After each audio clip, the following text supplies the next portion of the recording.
I'm Karis Hall McCollum. I'm sitting here with my dad, Dudley Hall, and you're joining us for an episode of Papa, I Have a Question. This is where I just get to sit down with my dad and ask him questions about life and godliness. I realize that over the years I've had the great privilege to have a great resource to go to when I have questions about Bible reading or a sermon that I heard or just questions about doing life. And as an educator, I know that most of the time, if someone has a question, someone else has that same question. So we're inviting you to join us today as I say, Papa, I have a question. Good. Good to be back with you and deal with these questions together. Yeah. So this is actually a question that a friend asked, and I realized, I think I have some thoughts on it, but I'm not sure I'm articulating them well. And so you've got more life experience and more under biblical understanding than I do. So I want to talk about depression. Yeah. The question that came up was, is depression in the Bible? Like, do we see evidence of depression in Bible times? Or is, like, we know we have authority over Jesus gave us authority over everything, but it sure seems like in our culture, depression is winning a lot of battles right now. And so where does God talk about depression? Yeah, well, it's a good question because there are a lot of people that feel guilty if they have negative feelings. Mm-hmm. Our culture has outlawed negative feelings. Right. Parents sometimes feel the pressure to not let their kids have a negative feeling. Yeah. If they're having a negative feeling, then we got to fix it. Yeah, and there's a stigma of like Christians shouldn't feel if you're a Christian or if you're a good Christian, then everything is rosy and everything is fine and Jesus is Lord over everything. Yeah. Well, the Bible is full of, it often deals with people that are in a depressed state. Now, when we talk about depression, that can be a clinical analysis or clinical diagnosis. So it would depend on what we're talking about, different levels of depression. But being in a depressed state, being aware that you've lost something, being aware that things are not like you anticipated them to be, life seems to have fallen in on you, or you're confused. That's in the Bible because humans are in the Bible. Right. And ever since the Garden of Eden, humans have been dealing with the fallenness that sin has produced, and it doesn't do any good to deny it. Right. So in the Bible, we have, it actually does more damage to deny absolutely. it. Yeah. It's ignoring the fact that there was a fall. Yeah. And we don't need to ignore the fact that there was a fall. We need to acknowledge the fact that there was a resurrection. Yeah. But in our fallen state, we're susceptible to everything. Some of the great heroes of the Bible had episodes of depression. I think quickly of Elijah. Mm-hmm. Elijah did a magnificent thing as he confronted the prophets of Baal, and he won. I mean, God won. But evidently there was a lot of energy expended there. Right. I mean, he not only built the altar and had the fire and what he killed a bunch of prophets. Yeah. And then Jezebel got after him and he ran 30 miles. And he was a little tired. Yeah. And so he comes to a place where he says to God, I'm the only one left, which is a symptom of depression. Mm-hmm. Nobody understands me. I'm in this alone. I'm isolated.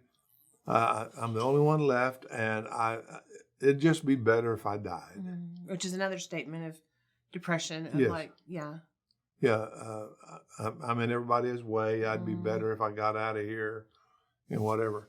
So God doesn't come and say, shame on you, Elijah, for being human.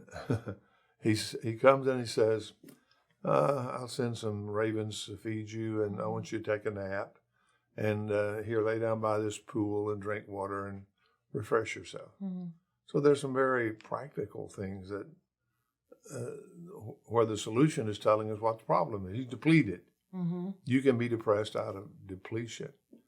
And then I think about in the New Testament, John the Baptist, he had a magnificent ministry and he was preaching boldly and whatever, but he got put in prison. and he was disappointed. And so he sent his disciples to Jesus to say, was I wrong? Are you the one we were expecting, or is there another? And Jesus answered and corrected his disappointment and said, let's look at what the promise was from a new perspective. And so John the Baptist experienced that. Even the Apostle Paul indicates in his second letter to the Corinthians, he says, God is really interested in comforting you, but in comforting you, it is predicated upon the fact that you're going to need comfort. Right. So he said, we went through some terrible affliction, persecution, deprivation, and whatever, to the point that we despaired even of life. Well, that might not be clinical depression, but that's a depressed state. Yeah, absolutely. And so he said, we realized that God was letting us experience the depth of the depression so we could discover we don't depend upon ourselves, but we latch on to another source of life. Yeah. So there are lots of reasons for depression, but to answer the question straight out, yes, it's in the Bible because humans are in the Bible and because fallenness is a real thing and it affects every aspect of our life, including our feelings, our perceptions, our perspectives, and all of those go into whether or not we're having negative feelings, positive feelings, or whatever. And also, you can go to the psalmist, David, and the others. Yes. And sometimes you read those and go, I don't know if I want to read that. That's throwing me into depression. Right. So negative feelings are not negative, are not sinful. Right. It's just being real, but realizing that even when I am feeling my worst, and even when I am at the point of despair, there's hope because of what God has done in Christ. And so sometimes all I can do is say, I know you're there. I can't see you. I don't feel you. I know you're there, and I'm going to be here till I can see you. Yeah, that's good. I hadn't thought about John the Baptist, but his statement of, was I wrong? What he's saying is this reality doesn't match. Yes. It doesn't, my picture of reality is not matching walking this out, which is a statement of depression of like, all of a sudden I don't recognize reality anymore, or people would say like I'm living in a different reality, or, that kind of thing. And he needed someone to point out. In this case, he got the best. He got Jesus pointing out, oh, no, let's turn this back. This is reality. Yeah. Which brings up a good point that we need people in our life to help us point out that reality of like, hey, you're seeing things this way because of disappointment or frustration or because it didn't happen the way you thought it was. You're seeing things this way, but let's look at the truth. Let me help point you to true reality. And maybe you can do that with just a conversation with Jesus, but maybe you need a person, maybe you need a father, maybe you need a spouse, maybe you need a friend, or a counselor who's saying, hey, let me help you, get back to looking at real reality. Yeah. And as brothers and sisters in Christ, we need to realize that oftentimes you can help somebody without having a degree in psychology yourself. I think of times when I was in a depressed state, or, sometimes it was just somebody saying, it's not as bad as you think. Or somebody going, you know what, we've thought about that long enough. Let's go do so and so. Sometimes that's all you need. You just need an outside voice shocking you into reality, which is what Jesus was doing with John the Baptist. And then sometimes you do need somebody to listen for a long time and help you work through your story. Yeah. Because usually when we're in a depressed state, we misinterpret our story. Yes.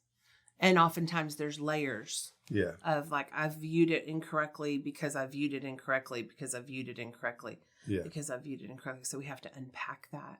Yeah. Yeah. That's good. That's really good. There might be another question in that. Could be, but not today. Okay. Thanks for joining us for Papa, I Have a Question. Join us again and send me your questions.